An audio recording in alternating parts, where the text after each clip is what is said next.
السلام علیکم، بہترین ٹاپک کے ساتھ حاضر ہوں۔ آج ہم محمد علی مرزا بیان میں سنیں گے شیعہ اور رافضی میں کیا فرق ہے۔ صحابہ کرام کو گالی دینا، نعوذ باللہ، اور شیعہ اور رافضی میں کیا فرق ہے، کہتے ہیں ویڈیو طرف اور جانتے ہیں اس ویڈیو میں۔ علی بھائی، اگلا سوال یہ ہے کہ آپ اہل سنت کے نزدیک کیا ہم شیعہ لوگ کافر ہیں؟ ہم خود شیعہ ہیں تو ہم کیوں آپ کو کافر کہیں گے؟ ہم پہ خود الزام لگتا ہے۔ میں آپ کو صرف ایک شغل کی چھوٹی سی بات بتاتا ہوں۔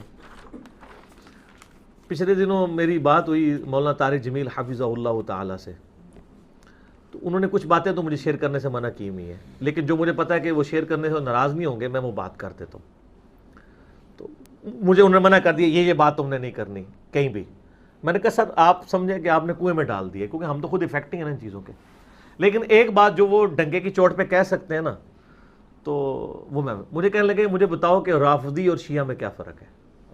ٹھیک ہے، تو میں نے کہا جی سر رافضی وہ ہوتا ہے، پھر میں نے ان کو بتایا کہ بیسیکلی امام زین العابدین کے دو بیٹے تھے ٹاپ آف دا لسٹ، امام محمد باقر بن علی بن حسین بن علی، اور دوسرے تھے امام زید بن علی بن حسین بن علی، جن کا وہ فرقہ زیدیہ بھی ابھی ان کی طرف اپنے آپ کو منسوب کرتا ہے۔ تو امام زید کے سامنے کچھ لوگوں نے سیدنا ابو بکر و عمر کے اوپر طعن کیا، اور یہ روایتیں اہل سنت اہل تشیع دونوں کے ہاں پائی جاتی ہیں۔ تو انہوں نے کہہ دیا کہ انہوں نے روفتمونا، انہوں نے اپنے امام کو چھوڑ دیا، یعنی ہماری یہ تعلیمات نہیں ہے کہ آپ ابو بکر و عمر کے اوپر لعنت کرو، نعوذ باللہ، یعنی یہ تو آل امیہ کا طریقہ ہے نا، صحابہ پہ سب و شتم کروانا، تو تم نے تو اپنے امام کی تعلیمات کو چھوڑ دیا، اس سے لفظ رافضی نکلا۔ یہ پھر اہل سنت کے ہاں مستعمل ہو گیا۔ امام مسلم نے بھی جو ہے وہ رافضی کا لفظ صحیح مسلم کے مقدمے میں استعمال کیا ہوا ہے، ٹھیک ہے نا، کہ ہاں رافضیوں کے حوالے سے ڈسکشن کی ہوئی ہے کہ وہ جابر جوفی تھا جو غالی رافضی تھا، تو اس سے رافضی لفظ نکلا۔ یہ وجہ ہے کہ شیعہ اپنے آپ کو رافضی نہیں کہتے ہیں، کیونکہ وہ اس کو ایز اے نوٹوریس ورڈ مانتے ہیں۔ یعنی اب بریلوی کہتے ہیں، بریلویوں کو اہل حدیث بدعتی کہتے ہیں، تو کیا بریلوی کہتے ہیں فخریہ کہ ہاں ہم بدعتی ہیں؟ وہ کہتے ہیں نہیں بدعت نہیں ہے، ہم تو ماشاءاللہ اجتہاد کر رہے ہیں، بدعت حسنہ ہے، ورنہ اگر بدعت لفظ کو اچھا ہو تو وہ کہیں فخریہ ہاں میں بدعتی ہوں، وہ نہیں کہتے اپنے آپ کو بدعتی۔ اہل حدیث جو ہے ان کے معاملات میں جو بندی کہتے ہیں، اس طرح شیعہ تو اپنے آپ کو رافضی نہیں کہتے، ٹھیک ہے نا، وہ تو اس لفظ کو غلط سمجھتے ہیں۔ تو بلکہ شیخ زبیر عزیز صاحب نے ایک پورا مضمون لکھا ہے اپنے جو فتاوی علمیہ کے اندر کہ رافضی نام سے جتنی بھی روایتیں ہیں سب گھڑی ہوئی ہیں۔ یہ ابن تیمیہ بھی کافی روایتیں لکھتا رہا ہے کہ گروہ ہوگا، وہ رافضی کہلائے گا، وہ یہ ہوگا، وہ سب کی سب فیبریکیٹڈ ہے، کوئی ایسی روایت موجود نہیں ہے، جعلی روایتیں۔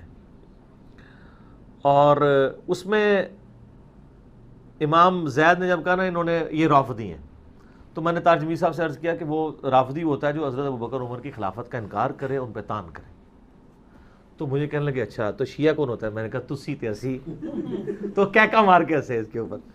تو ظاہر ہے کہ شیعہ، میں نے کہا شیعہ علی وہ ہیں جو حضرت ابوبکر عمر عثمان کی خلافت کو مانتے ہیں اور حضرت علی کے سپورٹر ہیں۔ مجھے بتائیں حضرت علی جس وقت خلیفہ راشد تھے اور ان کے خلاف جب لوگ کھڑے ہو رہے تھے تو حضرت علی کے ساتھی شیعہ علی کہلائے ہیں نا، المصنف ابن ابی شیبہ میں موجود ہے نا کہ حضرت علی نے قنوت نازلہ پڑھی، اللہم علیک بمعاویۃ و اشیاعہ، اے اللہ معاویہ اور اس کے شیعہ کو تباہ و برباد کر۔ تو ادھر کون تھے پھر؟ علی اور اس کے شیعہ کہتے ہیں گروہ کے لوگ، ٹھیک ہو گیا نا۔ تو اگر اس طرح وہ تو یہ تو اتنا یعنی اس اعتبار سے میں آپ کو بتاؤں کہ اگر آپ بریلوی علماء سے پوچھیں نا کہ یہ جو مسلم شریف میں آتا ہے کہ اہل حدیث کی روایتیں، اور امام ترمذی جگہ جگہ لکھتے ہیں کہ اہل حدیث کا یہ حکم ہے، تو وہ کہیں گے وہ والے اہل حدیث تو ہم ہیں، یہ تو وہابی ہیں، وہ فخریہ اپنے آپ کو اہل حدیث کہیں گے، ویسے بریلوی لکھیں گے اپنے ساتھ۔ تو ادھر بھی جب یہ باتیں ہم کریں گے نا تو جو سمجھدار سنی وہ کہیں گے ہاں ہاں ان معنوں میں تو ہم بھی شیعہ علی ہیں، ٹھیک ہے، لیکن یہ والے شیعہ اور ہیں، یہ رافضی ہیں، ٹھیک ہے۔ اہل سنت میں بھی یعنی شیعہ کی ٹرم جو ہے وہ اور اعتبار سے استعمال ہوئی کہ جو ذرا میری طرح کی باتیں کرنے والے ذرا آؤٹ سپوکن لوگ تھے ان کو شیعہ کہہ دیا گیا، امام حاکم کو، عبدالرزاق کو، لیکن سنیے سے نہیں نکالا گیا۔ کہا گیا شیعت کی طرف مائل تھے، اور شیعت وہ یہ سمجھتے تھے کہ جو لوگ حضرت علی کے حق میں زیادہ بولتے ہیں، ٹھیک ہے، تو اس لیے وہ اس طرح کہتے تھے. دوسروں کو تو وہ رافضی کہا کرتے تھے، ورنہ تو صحیح بخاری کے 100 کے قریب راوی شیعہ ہیں، ٹھیک ہے، لیکن وہ اس طرح کے رافضی نہیں، ٹھیک ہے نا، یہ بات ہے. علی بھائی ابھی آپ نے یہی بات چلتے آئے ہیں، آپ نے یہ الفاظ بیان کیے ہیں کہ سین کے الفاظ جو پیچھے عبداللہ ابن عمر سے متعلق ہے، نیز آپ نے فرمایا کہ انہوں نے نا حضرت معاویہ نے اس معاملے میں حضرت عمر کی گستاخی کی ہے.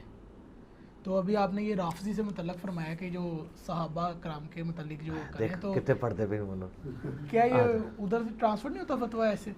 دیکھیں وہ انہوں نے آئینی طور پہ تو نام لیے بغیر بات کی ہے نا، ٹھیک ہے نا، تو وہ انہوں نے نام تو نہیں نہ لیا، اور اسی وجہ سے پھر اختلاف بھی ہے.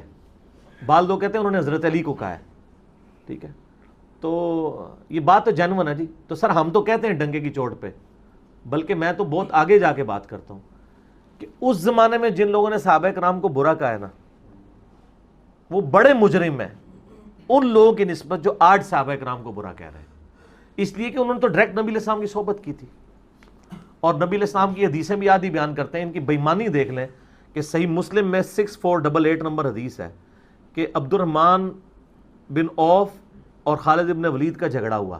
عبد الرحمن بن عوف سابقون الاولون میں سے تھے، خالد ابن ولید جو ہیں وہ صلح حدیبیہ کے بعد مسلمان ہوئے ہیں، ٹھیک ہے. اسی لیے جو آیت آتی ہے نا کہ جو فتح سے پہلے مسلمان ہوئے اور جو فتح کے بعد وہ برابر نہیں ہے، کئی مفسرین اس فتح سے مراد صلح حدیبیہ لیتے ہیں، فتح مکہ نہیں لیتے، کیونکہ اس میں مکہ لفظ ہی نہیں ہے. اور یہ بات ٹھیک بھی ہے کیونکہ قرآن میں انا فتحنا لک فتحا مبینا صلح حدیبیہ کو کہا گیا تھا. آج ہم نے آپ کو روشن فتح دے دی ہے کہ یہ صلح حدیبیہ کی جو ٹریٹی ہوئی ہے اس میں کافروں نے آپ کو پاور تسلیم کر لی ہے. قرآن کی روح سے جو فتح کا لفظ ہے نا وہ صلح حدیبیہ کے لیے استعمال ہوا ہے، انا فتحنا لک فتحا مبینا، اور آگے وہ تو اس لیے وہ کہتے ہیں کہ جو صلح حدیبیہ سے پہلے مسلمان ہوئے اور جو بعد میں، وہ برابر نہیں، فتح مکہ کی بات نہیں ہے اس میں. یہ میں نے آپ کو ایک علمی نقطہ بھی مدنی پھول بھی دے دیا، ٹھیک ہے. اچھا اب ادھر واپس آ جائیں کہ وہ اب صحیح مسلم میں جو حدیث تھی 6488، جب شکایت نبی علیہ السلام تک پہنچی، آپ نے حضرت خالد کو بلا کے ڈانٹتے ہوئے فرمایا خالد تم میرے صحابہ کو برا مت کہو، تم اگر اب احد پہاڑ کے برابر سونا بھی خیرات کر دو تو میرے صحابی نے جو ایک مد 600 گرام گندم، بلکہ اس کے آدھ کو بھی تم نہیں پہنچ پاؤ گے. تم احد پہاڑ جو کئی کلومیٹرز پہ پھیلا ہوا ہے اس کے برابر سونا دو تو پاؤ گندم میرے صحابی نے جو خرچ کی ہے اس کے برابر بھی نہیں ہوگے. ہم ایک معصومانہ سوال کرتے ہیں کہ حضرت خالد ابن ولید کیا صحابی نہیں تھے؟ تو انہی کو کہا جا رہا ہے تم میرے صحابہ کو برا نہ کرو، ٹھیک ہے. اگر میں اپنے قریبی ایک بندے ہوں گے تم میرے بندوں کو یہ کہتے ہو تو مراد یہ کہ میں تمہیں ابھی باہر نکال رہا ہوں. باہر ان معنوں میں ضرور نکال رہا ہوں کہ تم اس وقت اسلام قبول تم نے کیا ہے جب اسلام کا گولڈن پیریڈ ہے، صلح حدیبیہ کے بعد، یوں گراف اوپر. اور یہاں پر ان لوگوں نے اسلام اس وقت قبول کیا جب اسلام کا مطلب مار کھانا تھا. اور یہ حدیث بھی آدھا بیان کرتے ہیں میرے صحابہ کو برا مت کرو، میرے صحابہ کو برا مت کہو. اور سر میں پھر وہ ننگے سر والی سرکاروں سے عرض کروں گا آپ تو یہ حدیث بھی پوری نہیں بیان کر سکتے، کیونکہ یہ اسپیسیفکلی ان لوگوں کے بارے میں تھی جن لوگوں کا آپ دفاع کر رہے ہیں کہ نبی علیہ السلام نے اپنے جونیئر صاحب کو کہا تھا میرے سینئر کو نہ برا کہنا. ہم پہ بھی ہے لیکن پہلا مصداق اس کا کون ہے اس زمانے میں؟ جو آپ نے مجھے بات کی نا کہ جو لوگ اس زمانے میں صحابہ کی توہین کرتے رہے ہیں ان کو آپ رافضی کیوں نہیں کہتے اور آج والوں کو رافضی کیوں کہتے ہیں؟ تو ہم یہ جرنل آپ سے ہم سے فتویٰ لے لیں کہ چاہے اس زمانے میں کسی نے غلط بات کی وہ بھی غلط ہے، آج بھی کرے غلط ہے، کیونکہ بخاری مسلم کی حدیث ہے میری فاطمہ بیٹی چوری بھی کرے تو میں اس کے بھی ہاتھ کٹواؤں گا، میں کوئی فرق نہیں کروں گا. اگلے لوگ اس لیے تباہ و برباد ہو گئے کہ ان کے اشرافیہ کے لیے اور قانون ہوتا تھا اور عام لوگوں کے لیے اور. اگر میری بیٹی فاطمہ بھی اللہ کی قسم اگر یہ بھی چوری کرتی تو میں اس کے بھی ہاتھ کٹوا دیتا. تو وہاں پہ حضرت عبداللہ بن عمر نے کم از کم اپنا پروٹیسٹ ریکارڈ کروا دیا ہے کہ میں نے ارادہ کیا میں ایسے کہوں کہ تجھ سے زیادہ خلافت کا حقدار وہ ہے جس نے تجھے اور تیرے باپ کے ساتھ قتال کیا ہوا ہے. اچھا مزے کی بات بتاؤں، یہ سیم الفاظ صحیح مسلم میں حضرت عمر کے اپنے بھی ہیں. صحیح مسلم ایک حدیث ہے میں نے اس پمفلٹ میں ڈالی ہے کہ حضرت عمر کو مرنے سے کچھ عرصہ پہلے، شہادت سے پہلے خواب آئی کہ ایک مرغے نے 3 ٹھونگے ان کو ماری ہیں. تو انہوں نے کہا میں نے اس کی تعبیر یہ کی ہے کہ مجھے عنقریب قتل کر دیا جائے گا، اور اگر میں مارا جاؤں تو خلافت کا امر ان 6 بندوں سے باہر نہ جانے دینا۔ مسلم میں ان 6 بندوں کے نام نہیں ہیں لیکن بخاری میں موجود ہیں، علی، عثمان، طلحہ، زبیر، عبد الرحمن بن عوف اور سعد بن ابی وقاص۔ ایک طریق میں حضرت علی کا نام پہلے ہے، ایک طریق میں حضرت عثمان کا نام پہلے۔ تو مسلم شریف میں الفاظ ہے کہ اگر ان 6 بندوں میں سے تم کوئی خلیفہ چنو اور ان کی خلافت میں کوئی تان کرے تو سمجھ لینا کہ وہ اسلام کا دشمن ہے، اور یہ وہی لوگ ہیں جن کو میں نے اسلام کی خاطر اپنے ہاتھوں سے مارا ہوا ہے۔ تو اسلام کی خاطر ہم نے حضرت عمر کے محبوب بندوں کو خلافت میں تان کرنے والے رومن اور پرشین امپائر کے لوگ تو نہیں ہونے۔ یعنی اگر میں یہاں پہ پرائم منسٹر عمران خان صاحب کو چنتا ہوں تو مودی کی پارٹی کا کیا لینا دینا ہے، ادھر کے لوگوں کا ہی مسئلہ ہوگا نا۔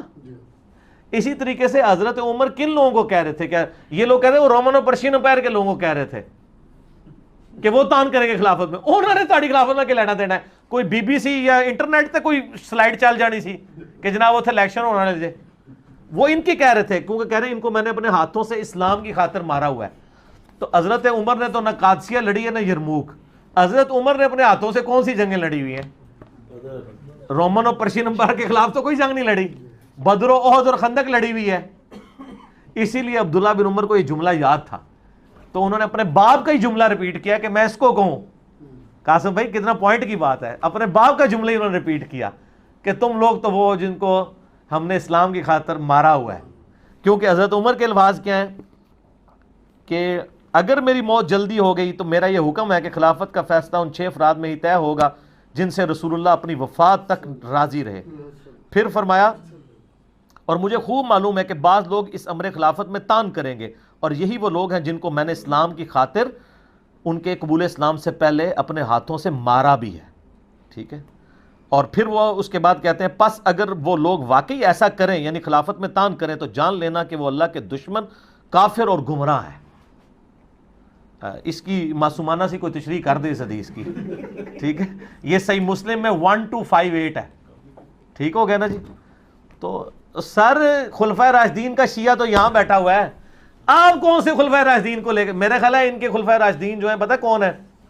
امیر شام ہیں، مغیرہ ابن شعبہ ہیں، عمر بن عاص ہیں اور بسر بن ابی ارطاء ہیں۔ ان 4 کو یہ خلیفہ راشد شاید سمجھتے ہیں۔